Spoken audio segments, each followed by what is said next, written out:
All right, Shabbat Shalom, everybody. All right, so can you say it again? Shabbat Shalom, everybody. That, this still was kind of sad, but that's okay. So this portion is Vayelech.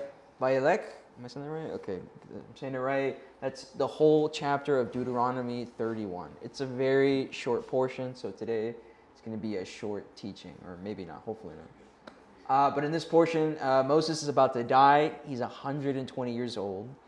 And God tells him straight up, you're not coming into the promised land. You know, it is what it is. So he's getting ready to die and making sure that everything is in order. And then you have the commandment to do the periodic reading every 7 years. That we'll read about that. And then Joshua, he's going to become the successor after Moses. So he's going to be the guy in charge after Moses passed away. And you read about that in the book of Joshua. And then God gives Moses a song. And we don't hear the song until next portion. And somebody else will talk about that. So in this lesson, we're going to focus mostly on the periodic reading in the Torah. We'll talk about Yom Kippur since it's coming up next Thursday.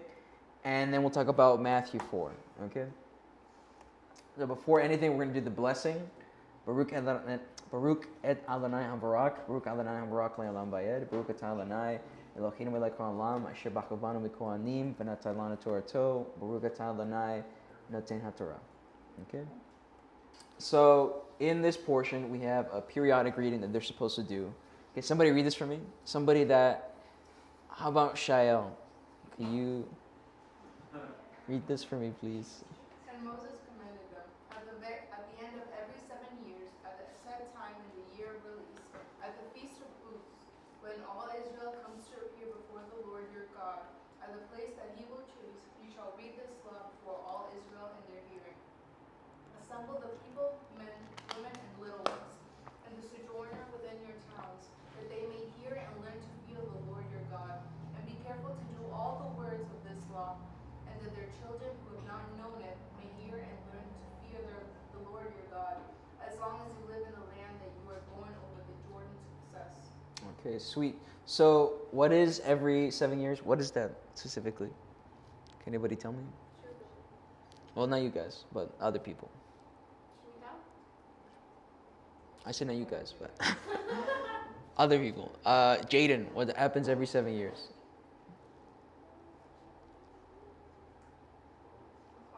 If I take a year-long break, what is that called? Break.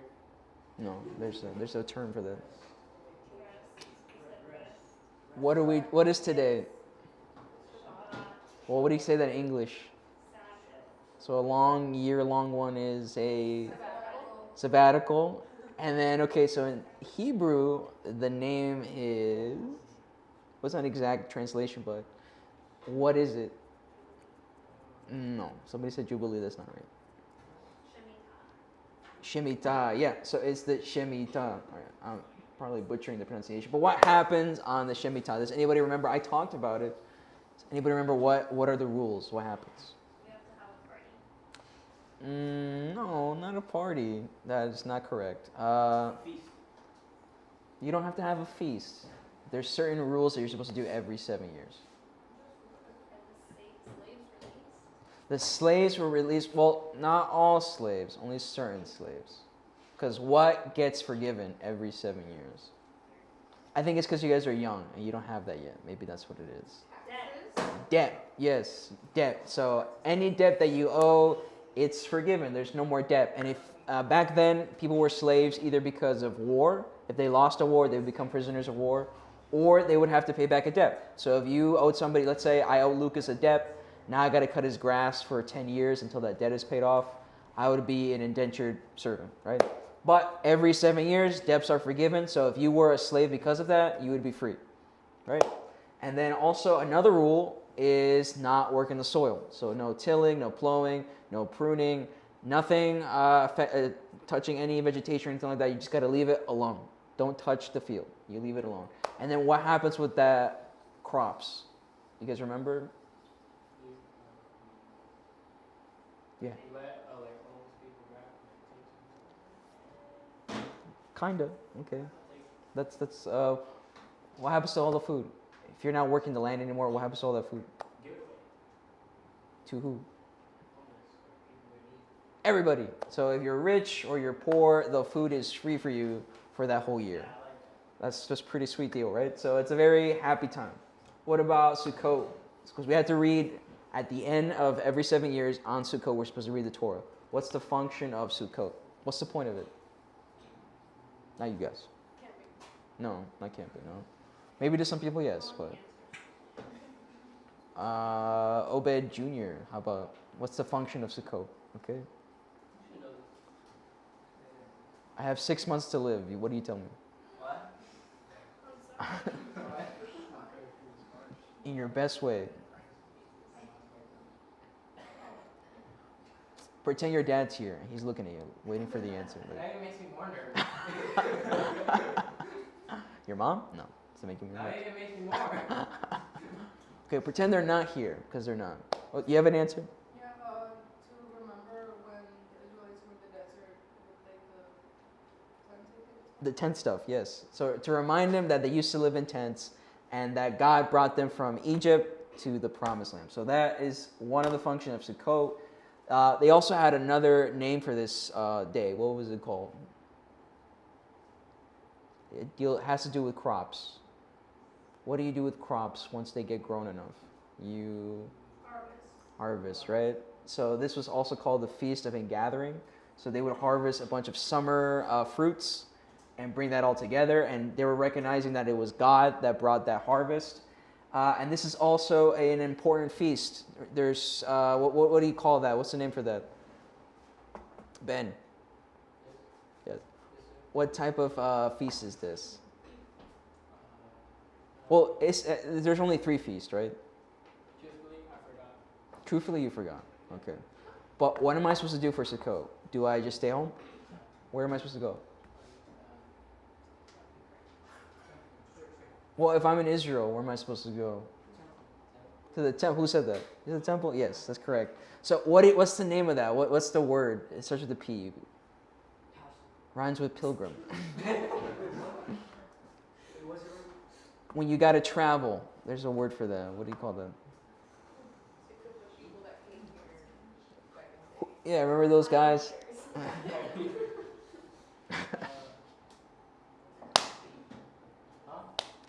Pilgrimage. Yes, pilgrimage. So this is a pilgrimage feast. So you're supposed to come to the temple during this feast. And what feasts are those again? One of them is Sukkot. What's the other 2? I guess you're looking at me. Yeah. One of them Sukkot. What's the other 3? Who said that? Passover. How dare you? Yes, Passover. And what comes after Passover? Not first fruits. What comes after Passover? 50 days later, what happens? No, 50 days. It's in the summer. Starts with an S. It's about the 10 Commandments. Yes, Shavuot. Okay, so those are the 3 pilgrimage feasts: Passover, Shavuot, and Sukkot. Okay, so you're supposed to show up to the temple, come with an offering, and God is basically inviting them to celebrate, especially for Sukkot. For Sukkot, it's commanded that you're supposed to be happy. You can't be sad or upset. You literally have to be happy. How do you force that? I don't know. I don't know how they did it. I don't think they had a life like we did today. I'm pretty sure they were happier, but that's a different story. So it's a very, very happy time, okay? Because they have the Shemitah, where everything's free and they don't have to work. And then on top of that, they have Sukkot, which is like a giant party for like a whole week. So they're pretty happy, right? But when it comes to the periodic reading, it's a common clause that was found in ancient Near Eastern treaties. Can somebody read this for me so I can save my voice? How about you, Lucas, since you love giving answers to the students? And you're just attacking. A duplicate of this tablet has been deposited before the sun goddess of Arena in the Mitanni land. A duplicate has been deposited before Tessa. At regular intervals, they shall read it in the presence of the king of the Mitanni land and in the presence of the sons of the Puri country. Mr. Klein, why would they have duplicates of the treaty? Why do they need duplicates for? Because one is placed before the god of the country, and then the other one is for the king. Okay, do we see that in the Old Testament? We sure do. Where? How? The Ark of the Covenant, we have the tablets were placed in there at God's footstool, and so that takes care of. Well, there's no idol to place it because it's like his throne on earth, right?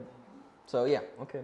But so one of the things they would do with those copies, they would read one in front of the king periodically. I'm not sure what the intervals were for the other kings, but for Israel, it's going to be every 7 years during the Feast of Tabernacles. And why would they have to read it periodically? What do you think before I give you the answer? If you had to, not you guys, if you had to give me, like, use your brain and like really let fire those neurons, you know, what would you think, Andrew?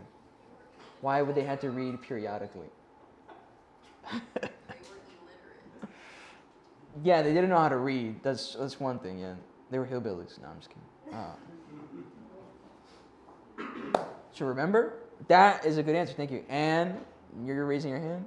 Oh, okay. Okay, that's fine. So like sibling brain connection, I guess. So yes, it was to remember. Any other guesses? There's no wrong answer. Covenant renewal. Again, talking in the back. Yes, that's fine. You're gonna call on me anyways. Maybe I wasn't. Maybe who knows? Yeah, that's fine. Covenantal renewal. That's a good one too. So remembering covenantal renewal. There's one big word I'm looking for. Starts with an L. Rhymes with royalty. Yes, loyalty. Okay. So it's supposed to reinforce loyalty. Okay, because like somebody said, they're illiterate. So if they didn't really read it that often or hear it that often, they could just make up an excuse and be like, well, you know, I don't really remember that. Like what happened to the Israelites with the Pharaoh, remember? He said that he didn't remember the covenant with Joseph. Okay, so that things like that could happen back then if they didn't reinforce it periodically, because then they could just start, you know, swaying away from the covenant and then just make excuses. Then somebody in the back said covenantal renewal. I don't know who that was, but yeah, that is a right answer. Because like I just said, sometimes people, they try to, you know, skew away from certain obligations, like we saw with the Pharaoh. Also, accountability to make sure that they remember exactly what they're supposed to do, the stipulations. So they can't say, oh, I don't remember. They should remember because it's going to be read every so often. And it's also a communal responsibility because it's read in front of everybody. So everybody knows what is expected from the king, from the people, and what they're supposed to do, right? So when you apply that to the Torah, we have this nice little picture now with the periodic reading. Because we have, again, the Shemitah. The Shemitah is every what? 7 years, right? And what happens during the Shemitah? You debts, yeah? And all the food is free. So you got free food, no debt. You don't really have to work because back then working was working the land. So they were not really doing anything much for like a whole year. It was like a long Sabbath. And then they have Sukkot, which is a big festival. What's Sukkot about? It's reminding them that they used to... that he brought them to the promised land, right? So all these good blessings that they have is because God brought them there in the first place. So that's why God has the periodic reading, to make sure that they don't forget, hey, you know, it's good that you guys are happy that you have all these blessings and stuff, but don't forget why you're here in the first place, because I brought you here. You know, you guys were in Egypt, you guys were slaves, but because of my love for your forefathers, you guys are here to enjoy it. So Basically saying be grateful. be grateful, but also remember the stipulations. What do I expect of you guys to do in my land? Because that's his land. It's not Israel's. He lets them live there. And he has rules if you're going to live there. Just like your parents. They have the rules for the house. If you guys are going to live under their house, you live by their rules, right? They say that all the time. Same thing with God. He has his rules for his house, for his land. If you want to live in that land, then you got to follow those rules. And that's why they have the periodic reading, to remind them, like, hey, if you guys want to stay in this land and have all the blessings, you got to make sure to do these rules. But they don't. They never actually kept the Shemitah for 70 consecutive years, which is, I think, is a span of 490 years. So they never kept it, which really sucks. So nobody was debt-free and not working and having free food. And because of that, they got banished to, not banished, taken away to Babylonia, and then they came back. But that's a whole story. So that is one aspect of why we had a periodic reading during Sukkot. Another thing to look at Sukkot is the rain cycle of Canaan. You know, it's actually very interesting. A lot of people don't really look at it, but it's interesting. Because you have the Nile River in Egypt. That is their source of life, basically. And then you have the Fertile Crescent in Mesopotamia with the Euphrates and the Tigris. That is their source of life in that part of the world. And whenever it comes to sources of life, people end up worshiping those things. So they end up deifying the river, and they end up deifying those rivers too as sources of life. But when it comes to Canaan, they don't really have a water source like the Nile or the Euphrates River. They depend heavily on the rain that comes from the seas. Okay, without that rain, they die. They don't have any crops. They can't grow anything. They heavily depend on the rain. And because they depend on the rain, what do they end up doing with the rain? What did I just say? What do they do to the rivers? They worship. So what do they do with the rain? And who's that? Who's the rain god in Canaan? Yes, it's Baal. Okay, so just keep that in mind. But these are the rainy seasons for Canaan. Okay, first you got the dry season, which is the summer from May to September. There's no rain at all. And they depend on the harvest from the barley and the wheat. If they don't have a good harvest, they're not going to be able to eat that much during the summer. They're going to do a no keto diet, yeah. Then they have the early rains, which is in October to November. And this one's really important because it wets the soil. The whole soil's been dry for the whole summer. You can't till it, you can't plow it. So it needs to be softened up, and that's what the rain does. It comes and softens the soil, so now they can plant the barley and the wheat. And then you have the winter rains, which is where most of the rain really helps grow the crops and stuff like that. It also refills the cisterns that they use to drink water. So much of their water comes from this time. They really heavily depend on that.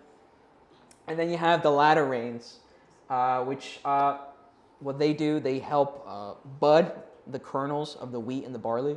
If it wasn't for that, then the barley and the wheat wouldn't have a good harvest. It would be kind of shriveled. So it's really important for this one to kind of revitalize the wheat and the barley, okay? And if you look at the dates, what's around October, November? Or what's before October, November? What feast? We're about to go into a feast. Not Yom Kippur. After Yom Kippur. Yep, just talk about Sukkot. And then what's around March and April? Yes, Passover. Thank you. Okay, people over there. So yeah, these are times that you're going to see in the Bible always refers to as the early rains and the latter rains. So now when you read the Bible, you'll know what time it's referring to, and it's going to be important.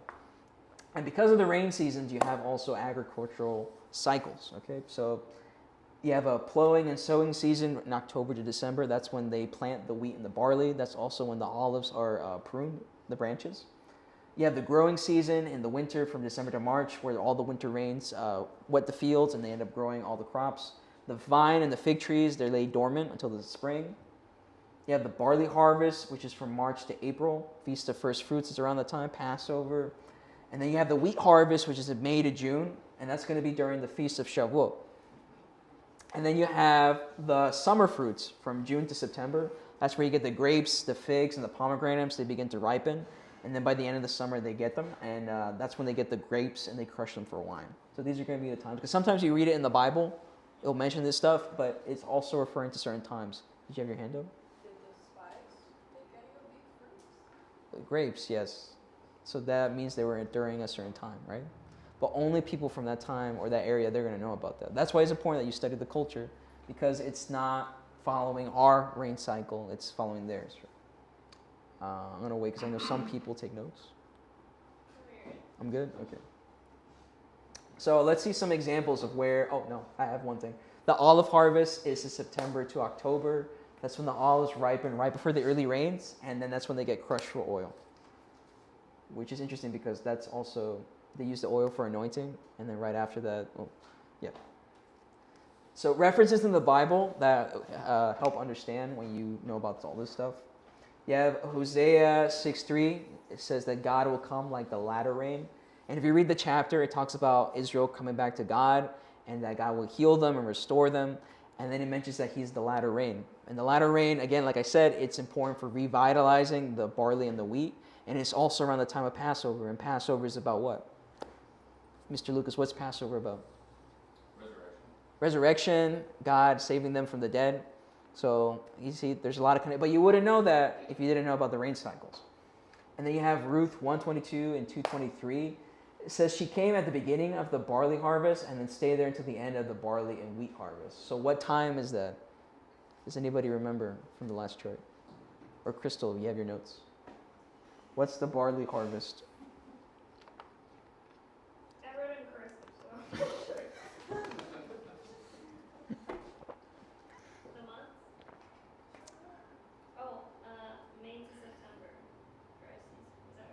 No, the barley. Beginning of the barley harvest. Yeah, May to September. That's the dry season.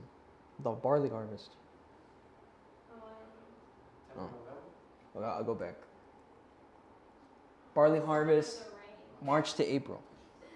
So that's going to be Feast of First Fruits. But what's before Feast of First Fruits? First? What's the Passover, right? So she's going to be there around the time of Passover, and then she's leaving or staying there until what feast? What's the wheat feast? What? Say louder. Louder. I'm just kidding. Shavuot, yes. So she's there from Passover to Shavuot. So then you got to think, what's the significance of that? What does Passover mean? What does Shavuot mean in context of that story? And you could study it like that. Then you have Jeremiah 8:20 says the harvest is past, the summer is ended, and we are not saved. So in the context of the agriculture cycle, if they didn't have a good harvest from the wheat and the barley, they didn't have food for the summer. If they didn't have any summer fruits that grow, then they're really screwed. And that's basically what he's saying there. And you would really understand that if you knew about the cycles. And then you have one in the New Testament. It says when Yeshua is walking with the disciples and they're picking grain fields in the Sabbath, what time would that be? When did the grain start coming out? We just read it. Similar to this time. Obed Jr. What time is that? When are they picking the grains? The rains are ready. That's true, and that's during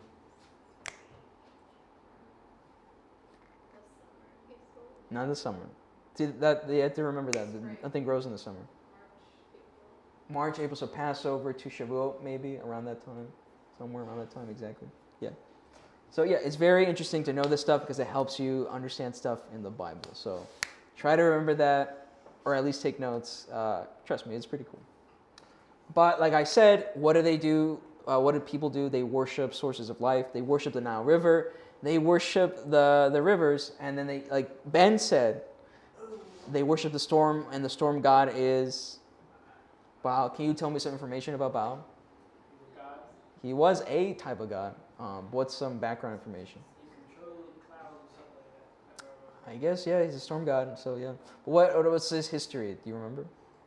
Wasn't he like the father of Baal or something? Or was it other? No, he I completely forgot. Please, choose someone else. read it. Defeated Yam, the sea god, victory over the king. Yes, how'd you know that? So any god that defeated the sea was the chief god, the supreme god. So after he defeats Yam, he becomes a chief god. They build a palace for him, Baal Zephon. We see that when they cross the Red Sea that it mentions Baal Zephon, and that's the significance of that location. But then he dies. He gets swallowed by Mot, or Mot, I don't know how to pronounce it, who's the god of death. And he dies, but then he resurrects after Mot is defeated. And that's his whole story arc, okay? But because of that story arc, he has his own cycle. So every dry season, Baal dies. That's what they believed. And then every rainy season, he resurrects. And that's how they viewed it. So they saw, because he's the storm god, every dry season for them, he's dead. Every rainy season, he's alive. He resurrects. Okay, that's how they viewed it. So when you look at it, when you read 1 Kings 17 to 18, you can see the significance of what was going on. It says, can somebody read that for me? Albert?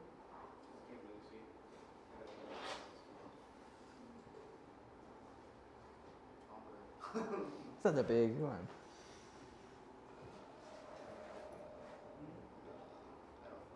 I'll read it. Elijah the Tishbite from Tishbe of Gilead said to Ahab, as Hashem lives, the God of Israel, before whom I stand, there shall surely not be dew nor rain these years, except by my command. And then when you read the next chapter, it tells you, you don't have to read it. You shouldn't have to read it. When you read the next chapter, it tells you that it's been 3 years. So it's been a 3.5 year drought. So what did I just say? What happens when there's a drought? What do they think that happened to Baal? So he's been dead for 3.5 years. Oh my gosh. So they're going to be freaking out because they have rituals to try to resurrect him. And obviously they're not working. So then 3.5 years pass by. There's no rain. They think he's dead. And then what happens with Elijah? He has his competition. He tells them, hey, look, you have your guys and then it's just me. We'll have a little competition. We'll see whose God is the best. Okay. So they have a little competition between each other. the prophets of Baal, they dance around their altar. They cut themselves. That was one way they would try to get attention. They would cut themselves, yell and scream, and nothing happened. And then Elijah comes and just, does a simple prayer, and then fire comes down on the altar. And the altar that he did was drenched with water 7 times. Am I mistaken? I think it's 7 times. Or is it 3 times? I think it's 7. Is it 7 times or 3 times? You don't remember? Damn. Maybe we should read it? No. Let's go. But the altar was soaking wet, and they had a moat around it, and then this fire came and consumed all the water. So everybody knew who was a true God. Baal is a loser, So that's what happened with that story. But again, it's very interesting that you study the cycles and stuff like that and see how they view things, because it helps you understand this story from their viewpoint. But like I said, they had rituals to try to resurrect him. See, I put the quotes. To try to resurrect him. So they had seasonal festivals, and this would encourage Baal to wake up and send rain.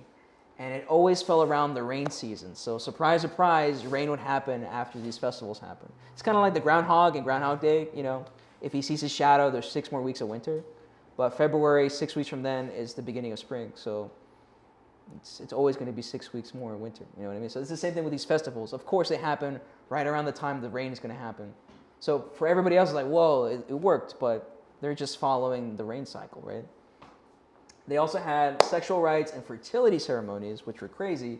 So the men or priests would engage with temple prostitutes. And for them, it was a way to entice Baal and his wife to be fruitful, okay? Because they believed that his rain was the seed, and the seed fermented the earth, which is another god. So it was like this weird sexual thing. So they were a bit perverted. Not a bit, they were really perverted. And that's one of the reasons why Israel was so enticed to worship Baal, because of this stuff, It's appealing for them. And then you have sacrifices. They would they would offer crops that they would hope would be restored to them. They also had animal blood that they believed would revive Baal, because they thought he would consume the sacrifices. Very different from our God, obviously. And in extreme cases, they would sacrifice children to really get his attention if nothing was going on. So I'm sure during that drought, they were killing kids, because that's what they would do in the most extreme cases. So then when you contrast that with Sukkot, Sukkot's going to be around the same time we have the rainy season, right? And while they're doing Sukkot, you also have the people of Baal doing these crazy festivals, doing these like sexual, rituals with the prostitutes and stuff like that. While all that is going on, God makes everybody come to his temple to worship him, to remind them that the reason why they have these blessings and why the rain is coming in the first place is because of God. Not because of Baal and his weird cult that he has. It's because of God. So Sukkot is a whole big reminder for people of that time of who the true God is, okay? And it's interesting that all the pilgrimage feasts are going to be centered around the harvest seasons, okay? What was the barley one again? We said it like 3 times. What was it? March and April. What is in March and April? Passover, right? So Passover is around the barley season, the barley harvest. What's the wheat harvest? Shavuot, and then we have the summer harvest, which is Sukkot. So it's always around the harvest times, and there's a purpose for that, because God is trying to separate them from the people while they're all doing those crazy rituals for fertility. God is bringing them to his temple and telling them, look, all these blessings that they have, you don't have to do those weird things. You just have to be obedient to the commandments and be a good person. Yeah. So that is this portion for the most part. Again, like I said, it's only one chapter, chapter 31. But we're going to talk about other stuff since Yom Kippur is going to be next Thursday. We're going to talk about, we'll do a quick, refresher on Yom Kippur, about the function of Yom Kippur, which is very important because a lot of people, they forget. Like, Ben, what's the function of Yom Kippur? You can't be laughing in front of me and not expecting me picking you, Like, you got to be more discreet about that. Pretend a cough or something, like. What's the function of Yom Kippur? I have 6 months to live. I have 6 months to live. What do you tell me? So sorry for you. Damn. Not even I'll pray for you? That's messed up. Also, I pray. Okay. What's the function of Yom Kippur, if I ask you? Forgiveness. Okay, yeah. That is a function. Yeah. But what is the main function? Why do we even do a Yom Kippur? Does anybody remember? Not you guys. What about Mr. Klein? If you could give a hint. He loves giving hints. Do you want me to give a hint or tell you? Tell. Both. Say. Hint first. Hint. First, Answer first, then hint. what does sin defile? The temple. Huh? The temple. The temple. Sin defiles the temple. So what's the purpose of Yom Kippur? Purify the temple. So yes, the function of Yom Kippur is like spring cleaning of the temple. You read about that in Leviticus 16:16. I'm sure you'll read it yourself. And it's to clean the temple from Israel's sins. It's Israel's sins that defile the temple. Why is that so important? Ben, and according to the ancient Near East. Oh. Well, why are you talking in front of me, man? I was gonna ask him a question. What was the question? It's for him. Ah, okay. Okay, Obed Jr., how about that? Why is it so important in context of the ancient Near East? Because sin was What do the other people believe defile the temples? demons. Demons, right? And then here God is saying it's not demons, It's your sin. it's your sins, it's you, it's your fault. It's not somebody else's fault. Yeah, it's you, you're the problem. But that's going to be important because even today, people blame the devil for everything else. You know, the devil made me do drugs and stuff like that. But in the end of the day, you have your own responsibility. Again, I'm looking at you guys. Ivan? Oh, sorry. Just a fun fact to add, the fact that like Sukkot is like the most populous celebrations, like the most amount of people go. So for Sukkot you have to clean up the temple to make sure that the temple is like squeaky clean for Sukkot. So it's kind of like a pre-Sukkot prep. Oh, okay. To get ready for the big one. Interesting. So she said, if you didn't hear that, if you're talking, she said that Yom Kippur is a way to clean the temple for Sukkot. So that way it's ready, because you're supposed to be in the temple partying until night. They had that's where they had those giant torches, if you've seen the app. They would light them up for Sukkot, so they could stay there at night. So yeah, that's spring cleaning, and also maintain the sacred space and relationship with God and Israel. Because if there's too much sins, what's going to happen with God? He's gonna go farther away. Because he doesn't like that, right? It's stinky. He doesn't like it. So it has to be nice, sparkly, and clean. Otherwise, eventually he's going to leave. So without it, God's presence would go away. And what happens if God's presence is gone? More chaos and chaos. Yes, thank you. But it doesn't fix one thing. It doesn't fix the issue that people have inside their hearts. You have to do Yom Kippur every single year because... Albert? Why do I have to do Yom Kippur every single year? To clean, like cleanse yourself. Well, yeah, but what's the issue I have in my heart that... Why can't I just do it once and for all? Yom Kippur. The desire to sin. The desire to sin. Yes, thank you. Thank you for actually reading the PowerPoint. So yeah, it doesn't fix the desire to sin. That's not the function of Yom Kippur. A lot of Christians think that's what Yom Kippur used to do. It didn't, because otherwise they would just do one Yom Kippur and that's it. So when it comes to atonement of sins, though, the offerings are for unintentional sins. Okay? When it comes to willful rebellious sin, there is no offering. I can't bring something for being rebellious. I'm pretty much screwed. But the priest could petition for me for God to forgive me. Yes? Can you give me an example of what an unintentional sin is versus a rebellious sin? Unintentional...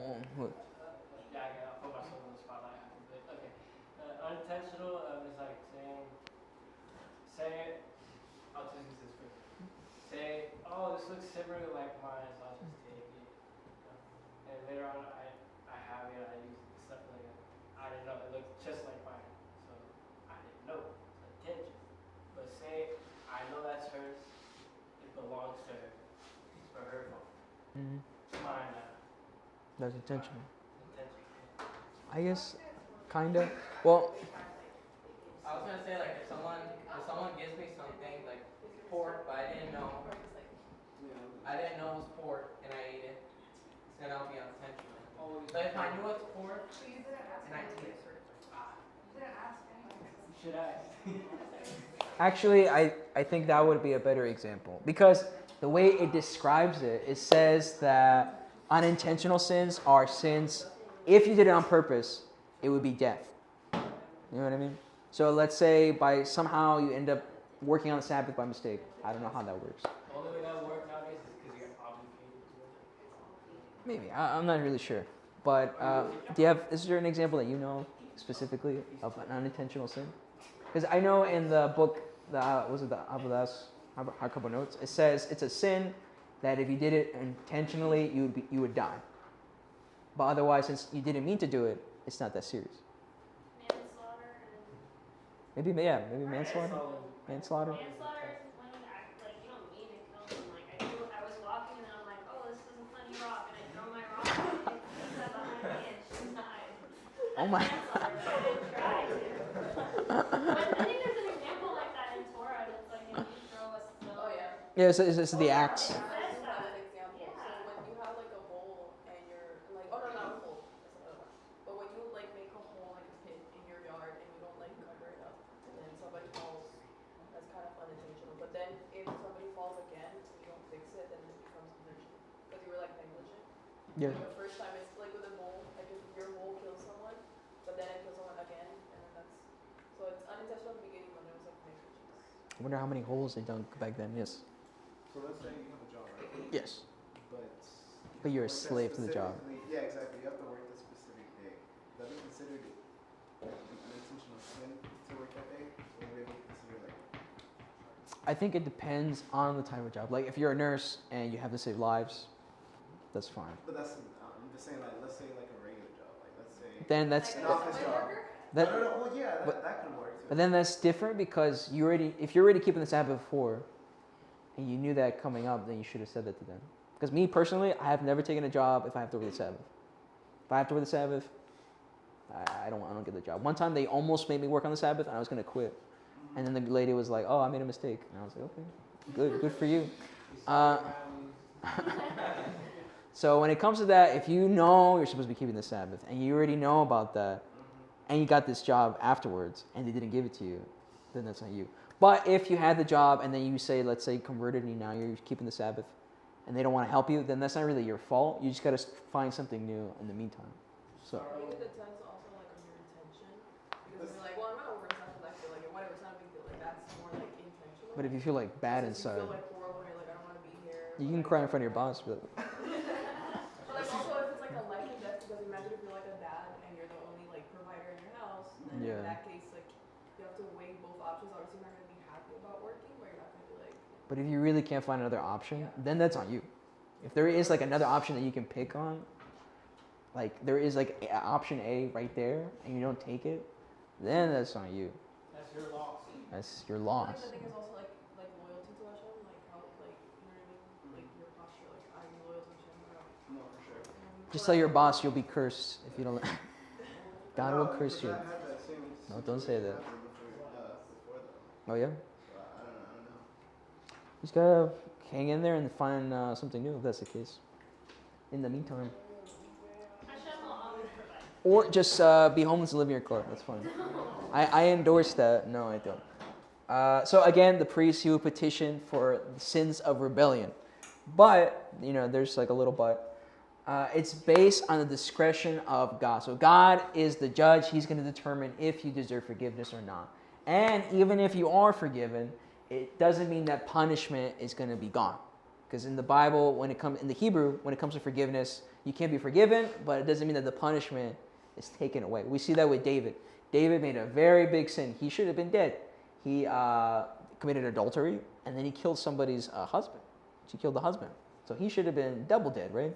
But God forgave him because he searched his heart and saw that he was sincere. But somebody still had to pay the price, and he took his son's death, which is a foreshadow of Yeshua and his ransom. But what sin did Adam and Eve do? Was it unintentional? Did they accidentally eat the apple? Did they trip and they bit the apple by mistake? Or the fruit or whatever it was? No. So they did it on purpose, right? And like I said, there is no offerings for rebellious sin. So what's the big problem we're all that dying. we have? We're all dying. We're all dying, and whose fault is it? That too. Adam and Eve, right? And then you have to work that double shift because of Adam and Eve. But who's going to fix that if there's no offerings? Jaden, if there's no offerings for rebellious sin, how are we going to fix it? How is God going to restore the earth if there's no offerings for rebellious sin? Are we just screwed forever? No, why? Actually, but who's going to pay that price? Remember, that price has to be paid. Yeshua? Yes, thank you. Okay. Okay, clap. Don't say anything. So that is where we get to the book of Hebrews and Yeshua. It explains Yeshua's role through the lens of Yom Kippur. But it's written to people that understand Yom Kippur. So if you don't know anything about Yom Kippur, don't even bother reading that book because it's expecting you to know. So it explains how Yom Kippur and the temple have a certain function. But Yeshua's function is to pay the ransom of all humanity. And it's looking at human, because Yom Kippur is for communal sins too. Or mostly it is for communal sins. So it's not just individual sin. Or how do I explain that? That's why we all have to get together. Yeah, it's a communal thing. So the author of Hebrews is... There's food. No, not on Yom Kippur because you're supposed to fast. There's no, well, at the end. That's in my mind. I imagine food. But you can't think about that at the end. That's the bad intentions. That's not good. But okay, so the author is making that connection. Yom Kippur is a communal thing, and then all of humanity has one giant community on earth. We all share one sin, and it's the reason why we die. The book of Ecclesiastes, it says that there's one thing that's unfair, that no matter how righteous you are, you and the wicked person are both going to die. You could be like the most holy person, or not the holiest person, the most righteous person on earth, and you're still going to die no matter what you did good because of Adam's sin. So that is an injustice, but that God will one day, or already has, and we're in the process of fixing that. So humanity can be restored, and if humanity is restored, now God can dwell on earth. We see that at the end of Revelation. It says that sin is no more, death is defeated, and then God himself comes and dwells on the earth. You have your hand up? So, I'll understand, but what I hear you're trying to say is that if Adam and Eve never ate the apple, well, never sinned and listened to Hashem, then we would have eternal life. Yeah, we would have had eternal life, but they have free will, so Someone wanted to eat, someone had to eat. somebody had to be hanger, right? Yes. You can't eat on So if I'm talking to my Christian friends, Yes. and one of my Christian friends is like, Jesus died for all my sins. He was the ultimate sacrifice, right? But then I'm like, oh, okay, well, he's actually a ransom for all humanity. And then they ask me, well, what's the difference between a ransom and a sacrifice? Like, what do you mean? Aren't we saying the same thing? Well, first of all, What would you respond then? I would say that first of all, there is no human sacrifice. So you can't say that he's literally a sacrifice. So he's not a human sacrifice. It's more like the reason why you say it's a ransom is because, like I said, there's a debt that has to be paid. What's a ransom? Ransom is like when Like a payment, kind of. no speaking English. What?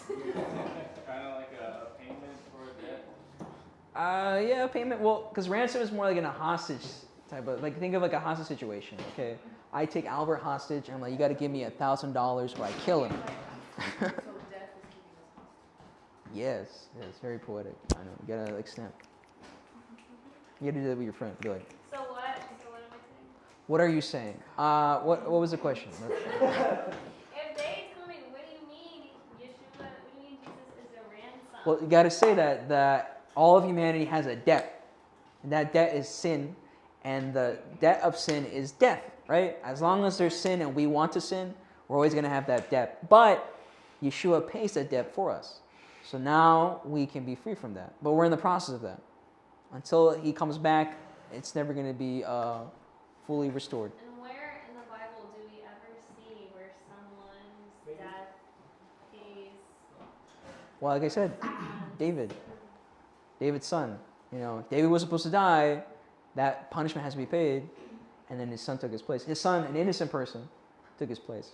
And we see that again in the Jewish writings where they talk about how an innocent person can make atonement for the community. Wow, isn't that crazy? Where have we seen that? I think you had another question or no? Well, because your friend also said, also said that he died for all sins. Then the question would be, okay, can you tell me what are the different types of sins? Unintentional. Well, if you go to Leviticus 1-6, I don't read Leviticus.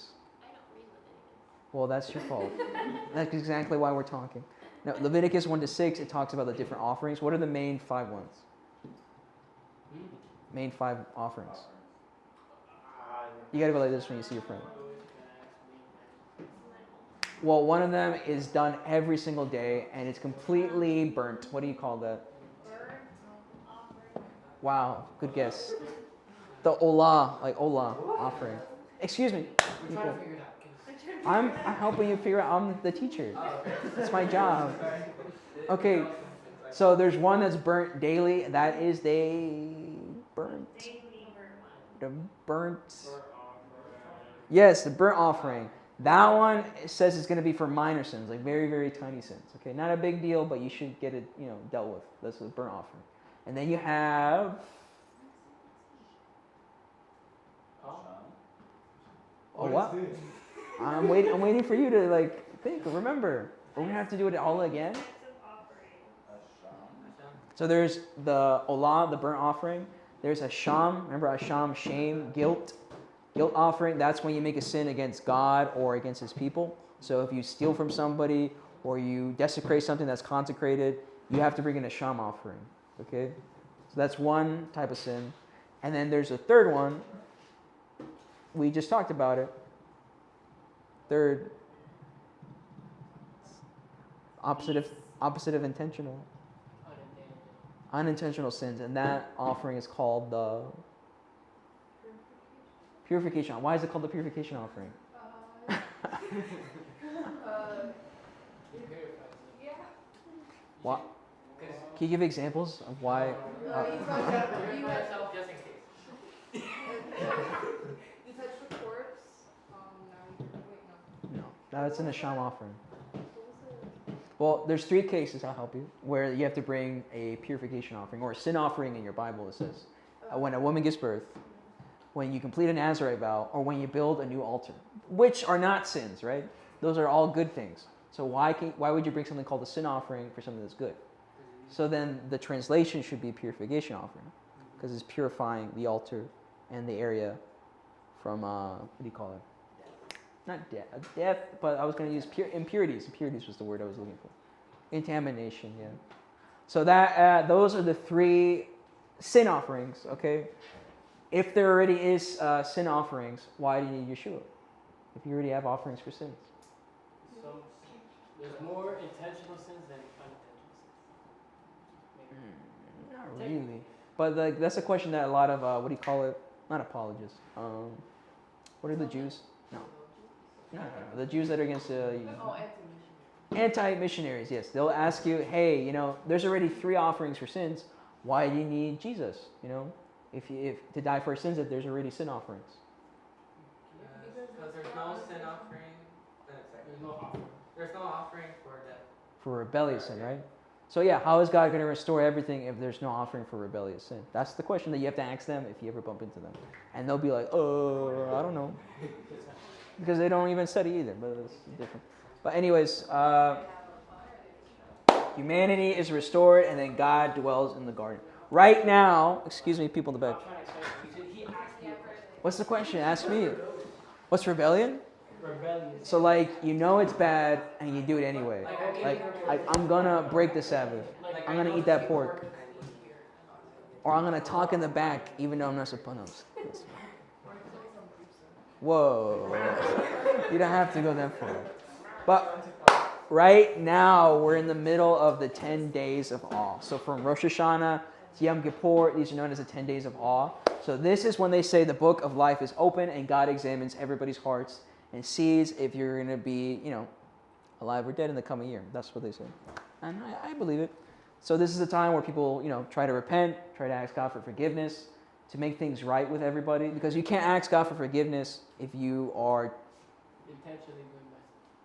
yes, but also if you're wronging other people, how can you ask God for forgiveness if you're not doing, so you have to go to that person first, ask for forgiveness, and then you can go to God and ask for forgiveness. Because what's the point? How is God going to forgive you when you're not forgiving other people or asking for forgiveness, right? Yeshua talks about that what is it? When he's talking about forgiving your enemies, showing love to your enemies. He says when you do that, it's like you're acting as the Father because he gives rain to both his enemies, to the bad and to the good, So if you're going to expect mercy from God, you have to show that same mercy to somebody else. If that makes any sense. So right now is a time where you reflect and you ask for forgiveness and you try to make things right for the next coming year. Whatever it is that you guys have, I don't know what it is. If you want to do things better, now is the time to start thinking about that and make a correction. Okay? What? Never. Say it. No. Say it. Say it. I command you. Really? Dang. Alex, Jaden, what did he say? Okay. I bet it was good. But that is Yom Kippur for the most part, at least the things that you should remember and try to keep in your head. But then we have Matthew 4. And Matthew 4 is very short and simple, very sweet. The little summary, Yeshua goes to the wilderness after being baptized, and he gets tempted during those 40 days by Satan. It doesn't work, of course. And then Yeshua begins his ministry. He starts preaching, he starts healing, and that's where it all starts off. But Raquel gave us a nice little book that I have to use, Honor and Shame in the Gospel of Matthew, and it talks about the patron-client relationship. Does anybody know what that is? What rich people used to do with artists? I guess, yeah, if you want to put it that way. So you had a patron who was a bigwig on the social ladder. He's very rich, very honorable. Everybody knows him. And then you have the client. He's a small guy and he needs help. He needs financial help. So the way it would work, the patron would give client support. So that's going to be legal support. So he will represent him in court sometimes, political support, financial support, and sometimes, or I think it was daily free grain. Daily free grain. So he would give them food too. Okay, so in return, the client, he has to give something, something back. So what he was expected to do was to show loyalty, public praise. So he'll go around saying, "This guy's the best looking guy ever. You guys gotta, follow him." And then they would do daily visits at the house. And I forgot what they would do when they would show up. I guess just show up and just stand there and just be like, "You're awesome, man." They were very obsessed with honors. Yeah, and the patron, he would use all of those clients to boost his status and win elections. So he would try to get as much people as possible to boost his honor, okay? So when you look at it, all that information, you can see God and Yeshua as a type of patron-client relationship. God would be the patron, Yeshua would be the client, and we see that right after he gets baptized. What does God say? Yes, this is my son with whom I'm well pleased. So he gives him what? He gives Yeshua honor, right? And in return, what does Yeshua do afterwards? He does his will and he goes around telling everybody how awesome God is and how everybody should be following him. So he's doing the job as a client, right? And he's trying to get more clients for God. He's promoting God, yeah. He's doing that because now God is his patron. And then what happens right after the baptism? I just mentioned it earlier. Yeshua goes to the wilderness and the hand up. Wait, you said that they get free grain? Yeah, bread. That's pretty cool because in the Lord's Prayer, it says, give us our daily bread. Snap. Yeah, snap. But nobody heard that online. He said that the patron-client relationship gave free daily grain offering, and in the Lord's Prayer, they give daily bread. So if you didn't hear that, no, yes, snap. So it's interesting because then Yeshua goes to the wilderness, and who's there at the wilderness? The devil. And he's there to harass him like always. So right after Yeshua becomes God's client, he gets tempted by Satan, right? So the first temptation, what does he say? Turn that rock into bread, right? But that is in connection with the patron-client stuff because remember, they used to give free daily grain, free food. So then now, Satan is challenging that. He's like, you know what? Don't wait for God. Don't depend on him. Just do it yourself, okay? Reject him. And then Yeshua says, no, don't do that. I said all that stuff, so we don't have to read it. And then we have the second temptation. He says, throw yourself and see if God will save you. That's a paraphrasing. He didn't say that exactly, but pretty much. So he's trying to get Yeshua to test God as his patron. But if a client ever tried to tempt his patron, that would be shameful. Because you're supposed to have loyalty and have faith that he's going to do things right. My friends will never know. I guess that's good. It's like saying, you call your friends with your I know. I know. I got it, man. Don't worry. So he's trying to get him to reject God as his patron. And then the last one, he just straight up tell him look, I'll be your patron. I'll give you dominion over the whole earth. You just follow me. And then Yeshua, because he's a good client, he says no, because back then it was very uncommon that somebody would switch a patron. It would be shameful if somebody did that. Because you're supposed to be faithful. They're I think they would call each other friend, right? Son and father, they would use language like that. So rejecting somebody and going for another patron, it would be crazy, So that's why Yeshua, again, showed himself to be a good client. But it's also reflective of us because we're also supposed to be clients of God. Bible? There's one like this and I'm sorry, is that I'm trying to. what am I supposed to bring? Oh, yeah. It's like those. It's like those ASMR videos where they're like the camera. So I can't stick it back. Let me see. I guess I'll just hold it. It's fine. You're going like You this. can use the tape that you took off. Okay, I'll just hold it like a little mic. Maybe YouTubers. So anyway, so it's reflective of our relationship with God. If we're supposed to be clients, and God is the patron, what is the client supposed to do? Promote God. So what are we supposed to do? You just said the word, so promote. Praise is like, yeah, God is awesome, but promote. You're supposed to go out there and tell everybody, hey, I worship this awesome God. Wisdom in Torah. Check out this website. And there's also a free Spanish page. But you're supposed to go out there and promote them to other people. That's what we're supposed to do. That's our job. And you do that either by physically saying it, like, hey, or by your actions, too. If people say, like, hey, for some reason, Jaden, Ben, and Obed Jr., even though they talk a lot in the back, they're just really, really good people. And then they're going to ask you why, and then you'll say what?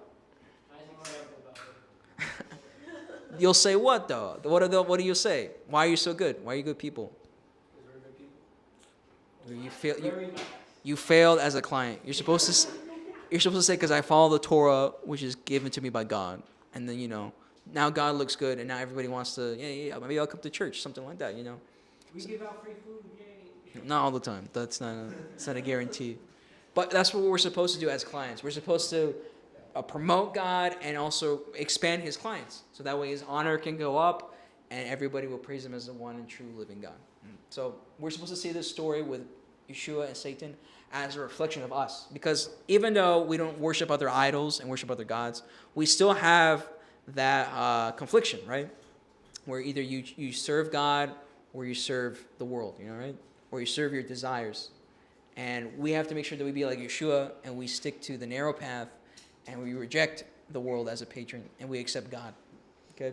So that's going to be something that you guys should think about for the coming year, how you can be a better client, how you can be faithful to God, and how to promote him. Yeah, throw some Instagram pages up there. I'll make some YouTube ad. Or like those, those stickers that they put on like the streets? There you go. Just put God on it, just God.